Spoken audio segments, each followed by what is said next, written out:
Mr. Steratore, Yes, a guy who comes up on the top right-hand corner of my screen all the time. Tell me how much older I look in real life because that picture is from 11 years ago.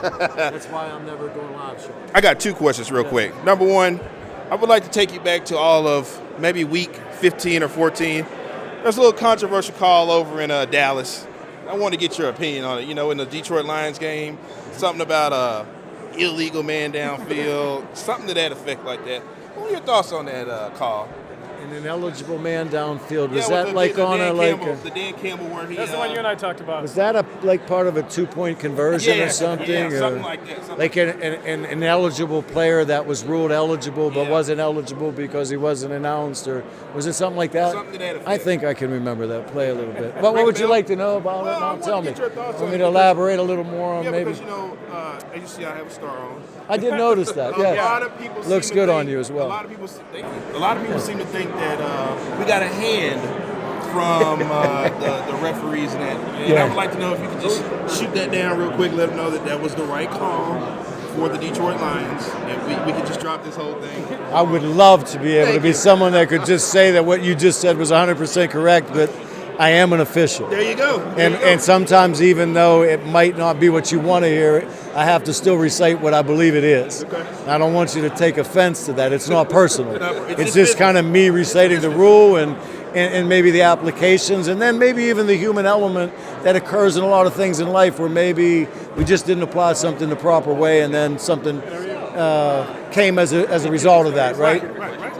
Unfortunately, I believe that there's a high level of chance, based on what's been reported post-game, that maybe another player might have reported as eligible with a different number than the player that was announced.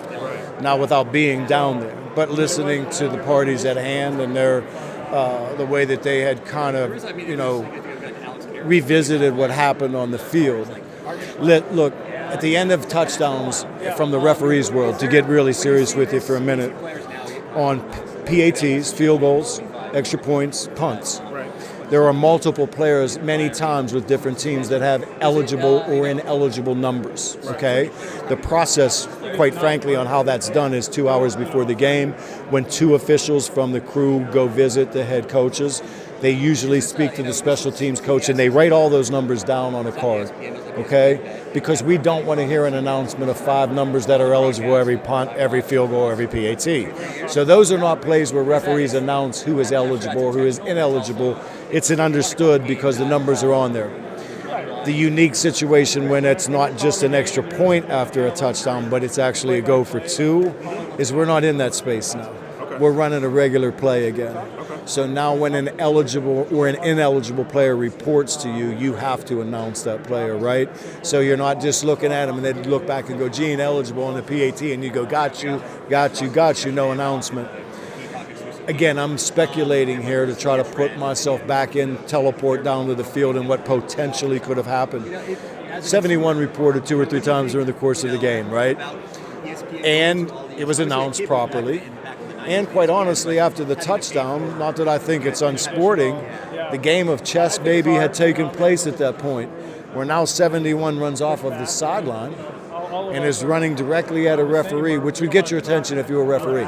He's not running to his huddle. He's kind of coming at me.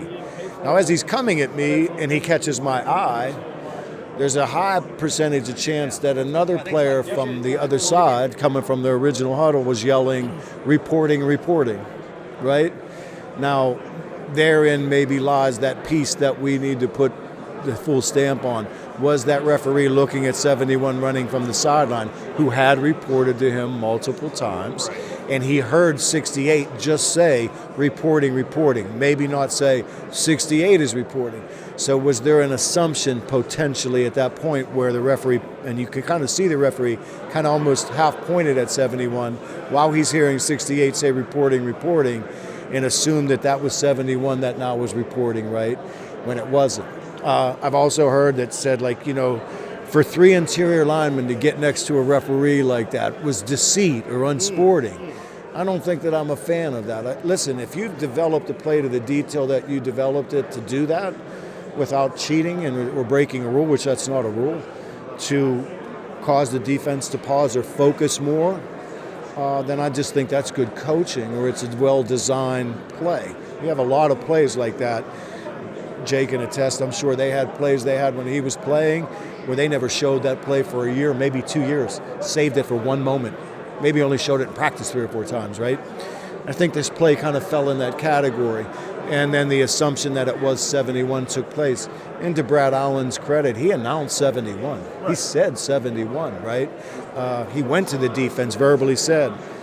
The one thing I didn't see them do is normally when that happens, when the teams break the huddle then, you will see the umpire and the referee wiping and pointing as that player goes to his formation on the field, so that not only, I can't just, if you're on defense and I'm yelling at you in a stadium like that, there's a good chance you're not hearing me, even though we're this close, really. So when the huddle breaks, then I'm going to do this, and then I'm going to point, and I'm going to do it again, and I'm going to point, so that I've given you 3 different ways to identify that player, right?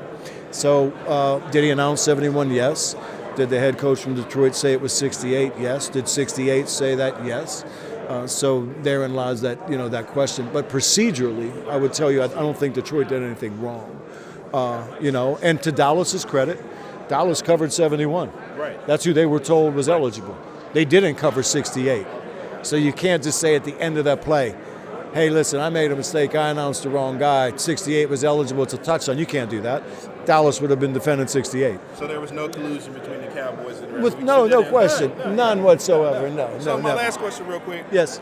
Refereeing across NFL, NBA is taking a lot of flack and questioning today. How do you feel about something like that? It's part of the exposure. Do you feel like the players are coming too harsh on the referees right now, or the referees are not getting enough credit for what they're doing right now? No, I think this isn't something new. Okay. Officials have been 95, 98% efficient forever, and they're always going to be recognized for the 2 to 5% when they're wrong. That's part of the business. With that said, over the last 20 years, social media has grown.